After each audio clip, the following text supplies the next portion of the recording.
Okay, so we're gonna do a few more examples, I think 6 in total in this video. And we're still gonna be using all the same techniques that we kind of saw in the last videos, but maybe using them like with different identities or maybe using a little bit of different algebra. And like I mentioned in the previous video, the key is just keep practicing because you'll start using a lot of the same techniques over and over again. And one of the really important things to remember about trig identities is that it is okay if it doesn't go right the first time, right? It's kind of like a puzzle that you're figuring out. But you know the answer to the puzzle. So you know what it's supposed to be, and you have to take the journey there. So don't get frustrated if it's like it should be kind of a struggle at the beginning when you're doing identities. So just keep persevering with them. So again, we need to choose if we're going to go left to right or right to left. And in the first one, it seems here that the right has more going on with it. So in this one, I'm actually going to go right to left, which means that I cannot touch this. This is where I'm going to go to, and I'm working only with the right-hand side. So the first thing I want to do is I notice that it's one fraction, so I definitely don't want to use, for example, like common denominator. I notice some of the terms are sine, and then one of the term is cosecant. But I know that there is an easy way for me to change cosecant to sine. So that's the first thing I'm going to do. I'm going to rewrite cosecant as 1 over sine.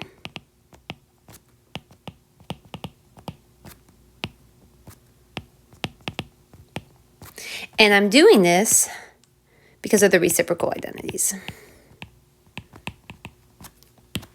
Okay, perfect. Now in the top, I noticed that there are 2 different terms here. And remember, we've talked about this in part 1 video, that when a term doesn't have a denominator, it actually does, and the denominator is 1. So what I'm actually going to do right now is I'm going to focus on this numerator, and I'm going to combine those 2 into a single fraction, all right? So what we have here, and we'll be working on with this quite a bit in some of the problems here in this video, is we have what is called a complex fraction, all right? I'm going to write it down here in case anyone wants to look at other videos on YouTube, for example. It's an algebra concept, okay? So if you want to review your algebra.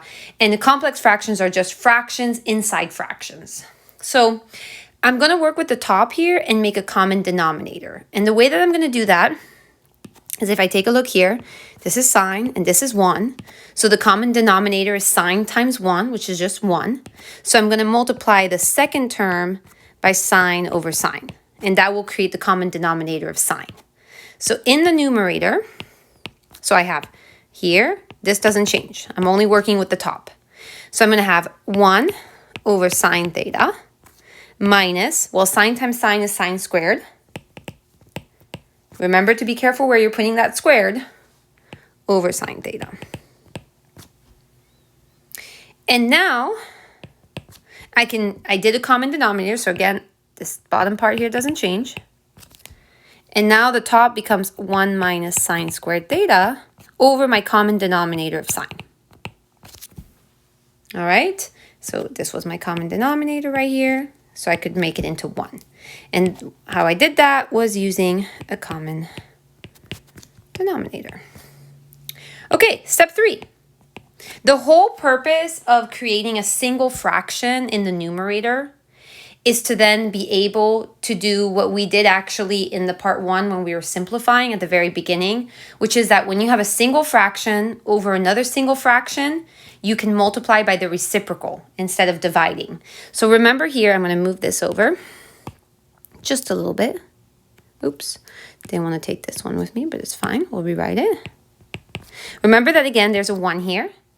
So the numerator stays the same. And instead of dividing by sine theta over 1, I multiply by the reciprocal, which is 1 over sine theta. And so I do this because I multiply by reciprocal. Okay, perfect. Well, I can multiply the bottom, right? Just simplify it a little, and it becomes sine squared theta. Now, I can do something with the numerator. We did this like I think about 4 times in the first video, around there. I can change 1 minus sine squared theta into cosine squared theta using the Pythagorean identity. And it again works because it's 1 minus and the sign is squared. Okay, it doesn't work if it's plus, and it doesn't work if the sign wasn't being squared, right? Because remember, we're using sine squared plus cosine squared equals 1 to make that work. So I can change the numerator to cosine squared theta. The denominator stays the same. The reasoning for this is the Pythagorean identity. And then the last final step is to remember that cosine over sine is cotangent. And because they're both squared, then I have 2 cosine over sine, so it becomes cotangent squared theta. And this is true by the quotient identity. And here we are. Now, I will give you a little hint, and I'll try to remind you as we move forward with the other ones. Always take a look at what you're trying to get to. Don't forget that you actually have the answers, right? You know that the answer was supposed to be cotangent squared theta. Don't forget about that, right? Keep looking. Sometimes you can kind of see the journey of how you're going to get there. Like when you saw cosine and sine, you knew the answer was supposed to be cotangent. Okay, how can we make cosine and sine into cotangent? That's the quotient identity. I'll try to remember to remind you to keep looking back. Okay, let's do another one. Okay, so here first, left to right or right to left. I see more going on with the left. So we're going to go left to right, which means that we cannot touch this.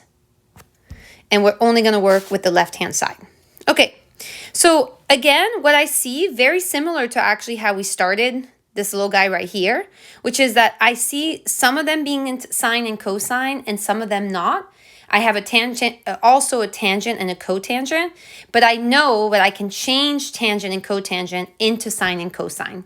So that's what I'm going to begin with. It's a very common thing to do in identities, trig identities, is to change everything to sine and cosine. Sometimes that makes it a little bit more complex, but a lot of people are kind of comfortable working with sine and cosine, so it's always kind of a good go-to to do.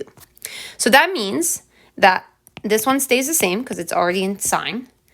The tangent becomes sine theta over cosine theta. And then big fraction. The cosine squared stays the same. And the cotangent becomes cosine over sine. The opposite of what we just used in the previous problem. And both of those are because of the quotient identities. Both of them, right? There's 2 quotient identities. We're using them both. And then we're going to do exactly what, again, we did in the previous problem.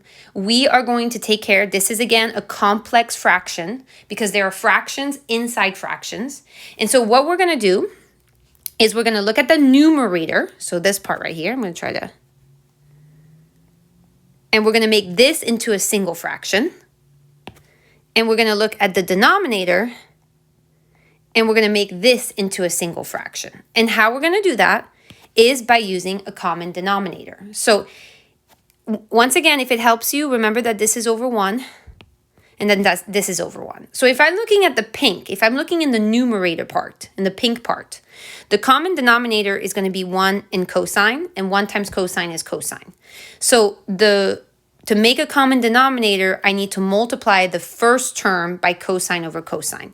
So I'm actually going to just move this over a little bit here just to fit that in. And I'm going to write it in red. So I'm going to multiply this by cosine over cosine. So I'm going to do that first. So this is going to be my second step. I'm going to put a big fraction here. So this fraction is this fraction right here. So I have cosine times sine squared is going to be cosine theta sine squared theta over cosine theta minus, and then the second term doesn't change. So that takes care of my pink part. Now I'm going to look at my green part, my denominator. And if I look at my denominator, I have a 1 and I have a sine. So now my common denominator is 1 times sine. So that's going to give me a sine theta. And that means I need to multiply this one. I know I mentioned this in part 1, but I'm going to repeat it one more time. Make sure that when you're doing a common denominator, you don't just write sine theta here. It's a sine theta in the top and a sine theta in the bottom, okay?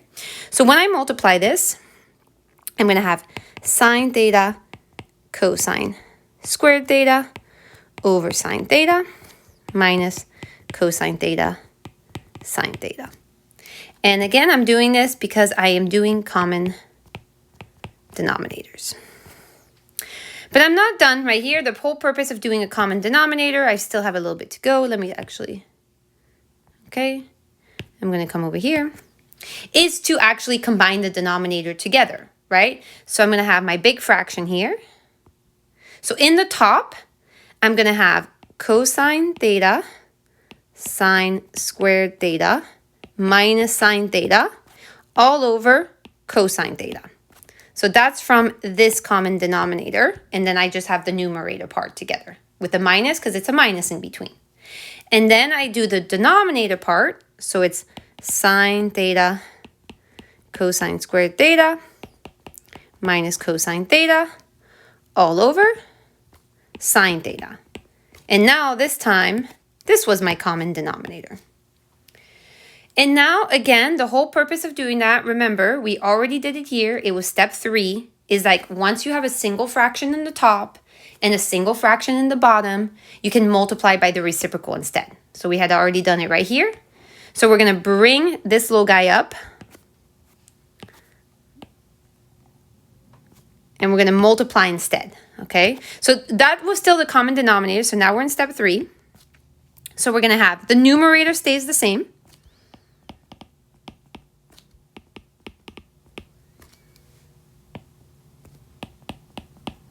And now we're going to multiply, and we have to take the reciprocal of that.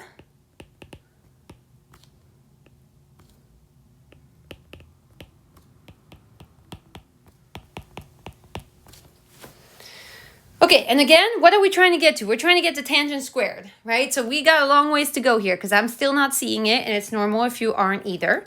So what did we do here? We multiplied by the reciprocal.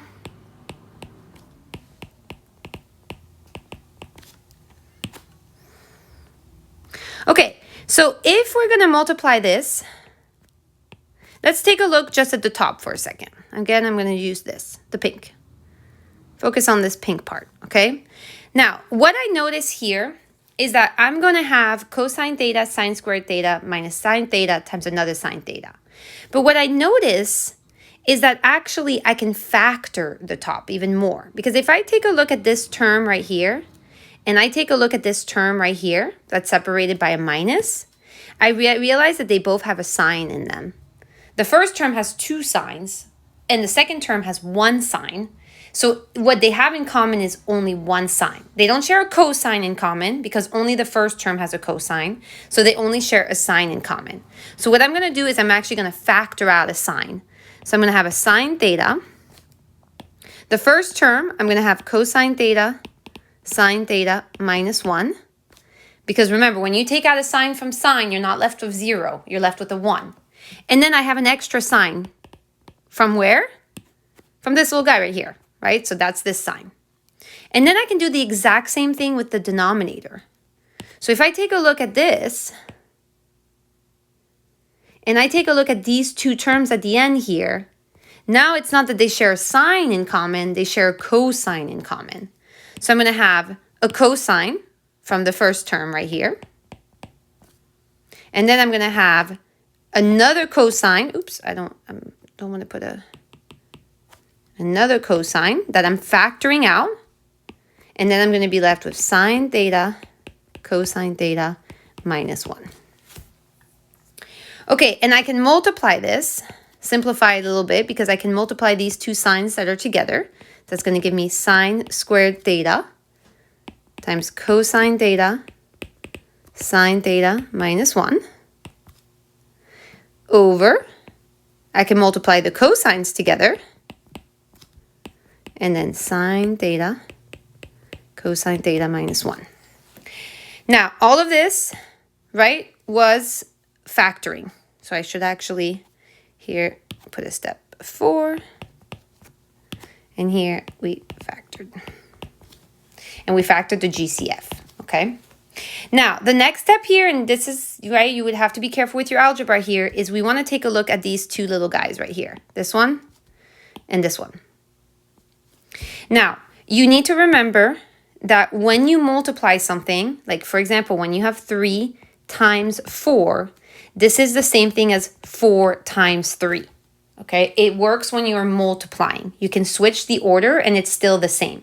So if you look at the cosine times sine, in the denominator, it says sine times cosine, but those are the same things. So cosine times sine and sine times cosine are exactly the same. So those two that I highlighted in blue, they are the same term because they are both cosine sine minus 1. So because everything is factored, I can actually cancel them out. And then what am I left with? I'm left with sine squared over cosine squared. But what is sine squared over cosine squared? That is tangent squared theta. And here we are. So what did we do here to use that? We canceled first. We can do that in 2 steps. And we used the quotient identity. Now, there is another way to simplify complex fraction that some of you might be used to. So in step 2, instead of doing a common denominator, you could do the canceling in both the top and bottom. I'm not going to show that because it's going to be quite a lot of work, but I do want to. I already mentioned this in part 1. There are multiple ways of doing identities. So if you are comfortable with doing it that way, you could also do it that way. If you understand this method, work with this method, okay? All right, let's do another one.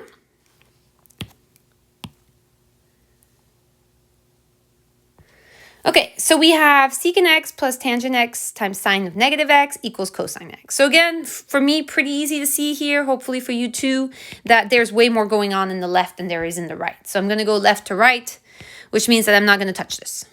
All right? Now, the first thing that you want to recognize here is that there is a negative inside of the angle part of sine. But we know that that's an easy way to fix that by using the even and odd properties. And sine is odd. So sine of negative x is negative sine x. Okay, that is your odd property of sine. So I can easily change that. That can be my first step. So secant x plus. Now, what you can do here, you could do it in 2 steps. I'm going to do it in 1. When I pull out the negative, instead of putting parentheses around that, I'm going to put the negative here because it's going to make the plus a minus. So it's going to be minus tangent x sine x. Because remember, tangent x and sine x are being multiplied. So what we just talked about is you can move around the multiplication. So that was because of the odd properties of sine. Okay, now again, same thing we've been doing. So it's really good to see that like kind of repetitiveness of this kind of things that happen with the identities is that I see one of them being sine. Secant and tangent are not sine or cosine, but we can change it to be sine and cosine. So that's going to be our first step. How are we going to do that? Well, we can change secant to 1 over cosine by the reciprocal identities. And we can change tangent to sine over cosine by using the quotient identities. And then this stays sine x. So this is going to be by the reciprocal and quotient. And you can do that together. All right, so we know that this is sine x over 1, just like before. So we can multiply, combine like terms. So that's going to be 1 over cosine x minus sine squared x over cosine x. Okay, so combine like terms, or multiply, I should say, would be a better way. We just multiply. And then what's really great for us here is that, right, this is already a common denominator. So we can do, 1 minus sine squared x over cosine x. So that was by a common denominator, which was already done for us, which we love that. And then something we've been using a lot, 1 minus sine squared x, we can change that to cosine squared x using the Pythagorean identity. The bottom stays the same. So that's the Pythagorean identity. And now we can use algebra and we can cancel one of these cosines with one of these cosines. Because again, what does cosine squared means? It means cosine x, cosine x. So we're canceling out one of them. And what are we left with?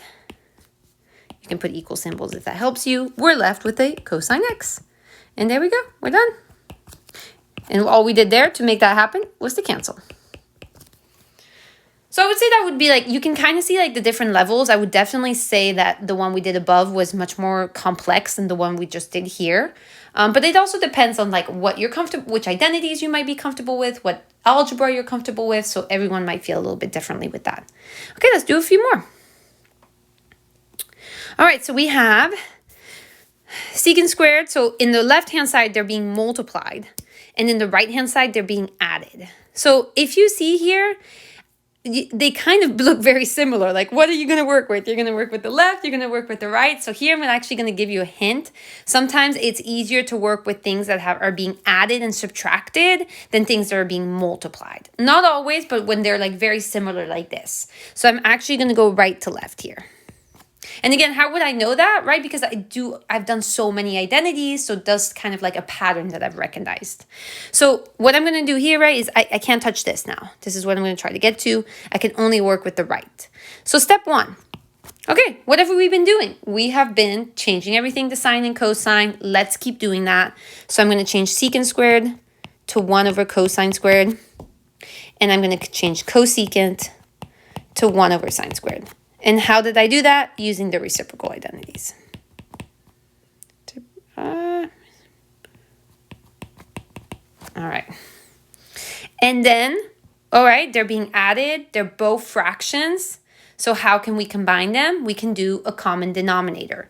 Now, this common denominator is going to be cosine squared times sine squared. I'm going to just move this over a tiny bit.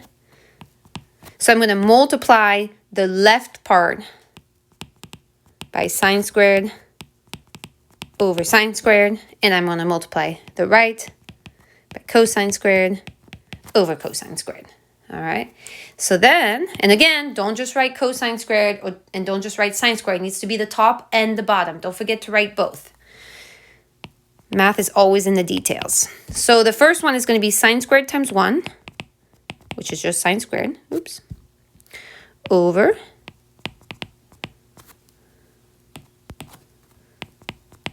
sine squared times cosine squared, plus 1 times cosine squared is cosine squared, over. All right, but the whole purpose of that was to get a common denominator so I can write it in a single fraction. So my numerator becomes sine squared x plus cosine squared x all over sine squared x cosine squared x. And all of this was because I was doing a common denominator. Now, what can we do? Well, if we look at the numerator, we have sine squared x plus cosine squared x, and that is one of our main identities. It is one of the 3 Pythagorean identities and probably the one that is used the most often. Sine squared x plus cosine squared x is 1 all over. So that's from the Pythagorean identities. And then what I can do here is when things are being multiplied, right? Everything is being multiplied here. I can actually write this as 2 separate fractions being multiplied, right? Because 1 can really be written as 1 times 1. So I can write this as 1 sine squared x times 1 over sine squared x. You don't need to do that. You can go directly into changing them if you want. But again, I'm trying to go really slow with the algebra because I know it can be a little bit overwhelming for people sometimes with the identities. So I'm trying to also really explain the algebra part. So what's 1 over sine squared x? It is cosecant squared. And what's 1 over cosine? It is secant squared x. And here we are. So again, you could have gone directly here. You didn't have to separate them. I just wanted to explain why I was able to write 2 of them together. And that's from the reciprocal identities. And as a reminder from the previous page, cosecant squared times secant squared is the same thing as secant squared times cosecant squared. So we're exactly where we want it to be. Okay, let's do another one. So again, here we have, you know, left, right, right, left. They both seem to have a lot going on with them. So I think here it could work both ways. Let's go left to right. and work with the secant and the cosecant. So what have we been doing, right? There is a faster method, I know, with this identity, but sometimes working with secant and cosecant and tangent is not comfortable as much as it is for people to work with sine and cosine. So I'm going to do it with the sine and cosine. If you want to try the other method with just the cosecant and secant, cosecant, and tangent, go for it. So I'm going to change everything to sine and cosine by using the reciprocal identities that we literally just used above. So this is going to become 1 over cosine u. This is going to become 1 over sine u. The bottom is going to be the exact same, except it will be a plus in the middle instead. And this is from the reciprocal identities. Okay, now this is a complex fraction, okay? There's fractions over fractions, so we need to do what we did on the previous page. I'm going to try to color coordinate if that helps you. So I have the pink, which is the numerator, and I have the green, which is the denominator, and I'm going to do a single fraction in the pink one first. And how I'm going to do that is I need to do a common denominator in the top. So if I look at my fractions here, I have cosine and sine, so my common denominator is going to be cosine times sine. So I'm going to need to multiply this one by sine u over sine u, and I need to multiply this one by cosine over cosine. So that's going to be my second step. I'm going to do a big fraction. And so I'm going to have sine u times 1, which is going to be sine u, minus 1 times cosine u, which is going to be cosine u.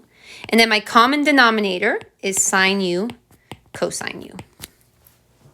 So I did skip a step here. If you wanted to, you could first multiply the fractions and then combine into a single fraction, like I did in the previous page.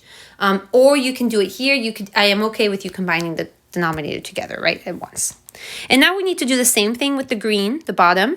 So again, it's going to be the exact same common denominator. So I need to multiply again this one by sine over sine, and this one by cosine over cosine. And when I do that, it's going to be sine u, and now it's just going to be a plus cosine u. But the denominator is going to be the same. It's still going to be sine times cosine. And then how did we do that? Right, we're doing a common denominator.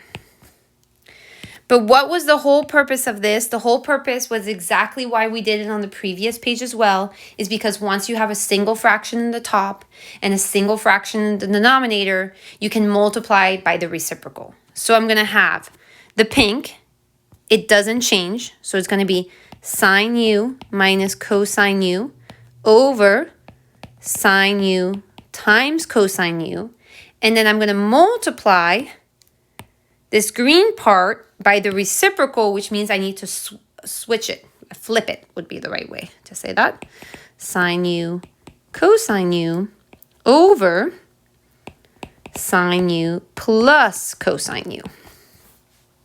But because these are being multiplied, I can see here, right? So like this would be multiplied, the top would be multiplied, the bottom will be multiplied, but I can see that, let me highlight it actually, this is exactly the same as this.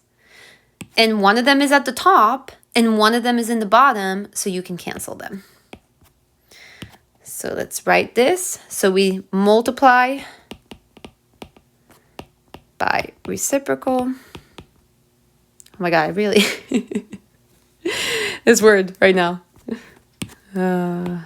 Reciprocal. And cancel. So what am I left with? I'm left with sine u minus cosine u over sine u plus cosine u. Now this would be like, you would be like, okay, well, I'm here. This would be a really important time to look at where you want to be. So I want to be, here. I'm close, right? I have two terms in the top with a minus in between, and I have two terms in the bottom with a plus in between. But the first term, I need it to be tangent when I have sine. And the second term, I need it to be 1 when I have cosine. So you want to think about how those things relate to each other. This is when it's really important to kind of always look at where you want to be. For sine to become tangent, it needs to be divided by cosine because sine over cosine is tangent. And for cosine to be 1, it needs to be divided by cosine. So if I can divide them both by cosine, then I will get where I need to be. Same thing in the denominator. It's the exact same thing, except instead of a minus in between them, it's a plus. So remember that in a fraction, you can do something to the top as long as you do the exact same thing to the bottom. So what I'm going to do is I'm going to divide. Actually, sorry, I just rewrote this part here. So this would actually still be 4. I'm going to take the top and divide it by cosine. And I'm going to take the bottom and divide it by cosine. And again, I can do that because I'm doing it to both the top and the bottom. And now what I can do here is sine over cosine. I'm going to write it again. I'm going to try to be slow with the algebra. I'm dividing it both into it. That's the top. And the bottom is exactly the same, but there's a plus. All right, so what did we do here? We divide by cosine.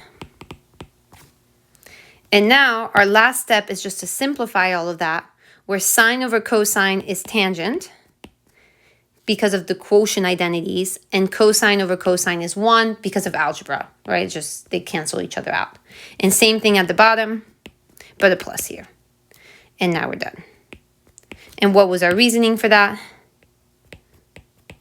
It was the quotient identity and canceling. So this was a really important, I know I mentioned it, at the beginning of the video, but this would be like one of the important parts here where like, I'm kind of stuck. It would make sense.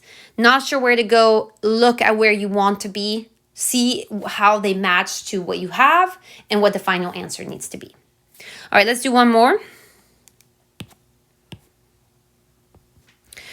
Okay, so sine squared u minus cosine, sine to the 4th u minus cosine to the 4th u equals 2 sine squared u minus 1. Again, there's kind of things going on both sides. A little bit more maybe, I don't know, on the left-hand side because the powers are greater. So we could go with the left here, which means that we cannot touch this. Okay, so step 1, what are we going to do? And this is when the first step is actually going to be algebra. Everything is in sine and cosine, so you cannot change that. You cannot use a common denominator because there's no fractions, all right? You definitely don't want to use the conjugate here because then you're going to have to multiply by a 4th power, which is going to give you an 8th power, so that's going to be huge. So we're going to use our last go-to, which is actually to factor. Okay. I'm going to write the algebra first, like in algebra form. If you have a squared minus b squared, you can factor this into a difference of squares. All right, a minus b times a plus b, because when you FOIL, the middle terms cancel. So when you have a to the 4th minus b to the 4th, both of these are being squared. So you have a squared minus b squared, and then a squared plus b squared. All right, because again, when you multiply, you add the powers, so it would become a 4, and the middle terms would still cancel. So if I have sine to the 4th u minus cosine to the 4th u, and I factor this, a is sine, so this is going to become sine squared u minus cosine squared u times sine squared u plus cosine squared u. So here's my difference of squares. And so that was by factoring. I'll rewrite it here. Factor. And then step 2, well, sine squared u and cosine squared u is 1. So I have, this just becomes 1, sine squared u minus cosine squared u. So that's by the Pythagorean identity. Okay, this is another really great example here of looking at where I want to be, okay? I have sine squared u minus cosine squared u, and I know that my answer doesn't have any cosines in it. My answer only has sine. So you need to ask yourself, okay, well, how can I take this cosine squared u? Can I change that into sine? And the answer is yes, you can by using this identity right here, by using the Pythagorean identity. So I'll write it on the side. We know that sine squared theta plus cosine squared theta equals 1. If I want to get this by itself, I move this over. We've been doing this a lot. So I can change cosine squared u into 1 minus sine squared u. Now, I'm going to make a mistake on purpose, see if you can catch it.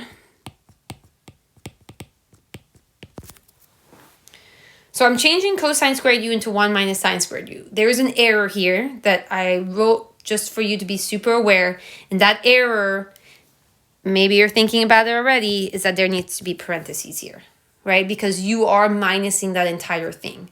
So actually, when you do that, it is plus. You could automatically write plus, that's fine. Just be careful sometimes, right?